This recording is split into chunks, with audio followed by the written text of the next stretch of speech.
China's southern tech powerhouse Shenzhen has partially eased lockdown measures.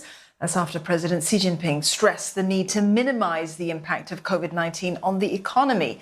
The country is currently battling its worst COVID-19 outbreak in 2 years, with over 4,300 new infections detected. That's almost double the tally reported yesterday. Min joins us live now from Shanghai for more on this. Min, how is China going to balance this COVID zero policy and minimize the economic impact?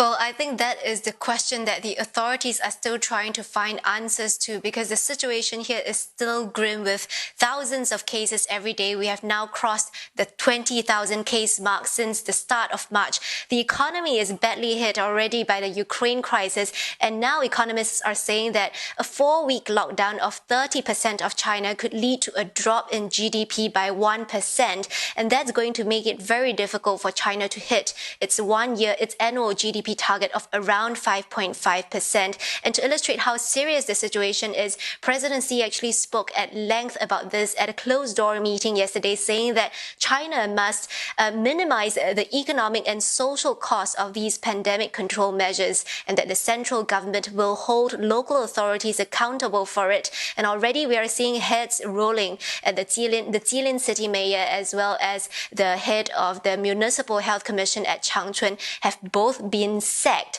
And President Xi's speech came just 1 day after Vice Premier Liu He came out to personally reassure investors who are worried about the prospects of sustained factory lockdowns and disrupted trade. And soon after that, we saw Shenzhen partially ease its lockdown. It was supposed to be in a full lockdown for 1 week, but now they have let 1 special economic zone and 4 districts resume work and factory production, as well as public transportation.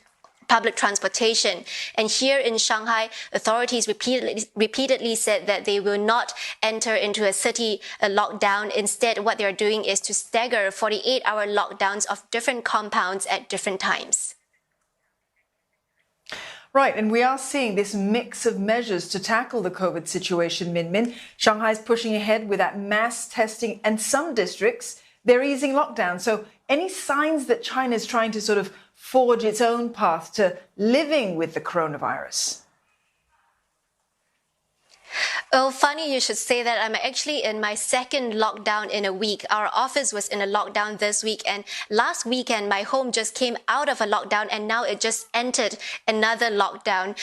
Earlier today, officials defended their dynamic zero COVID strategy, saying that it's the most cost-effective way to deal with the virus. By acting quickly and accurately, they can let the rest of the population live their lives as per normal, and the hit on production would be short-term and limited in scope. But I think what they're really saying is that they are not ready at this point to coexist with the virus yet, because officials have acknowledged that if they were to open their borders, they are going to see a huge surge in cases that is going to stretch their medical resources. And that's why they are already rolling out a series of adjustments this week. For example, those with mild symptoms no longer need to be hospitalized. They can be centrally quarantined, and they have raised the threshold of the amount of virus load that need to be present in swab test samples in order to be considered a positive test case. And that is going to make it easier for people to be discharged from hospitals.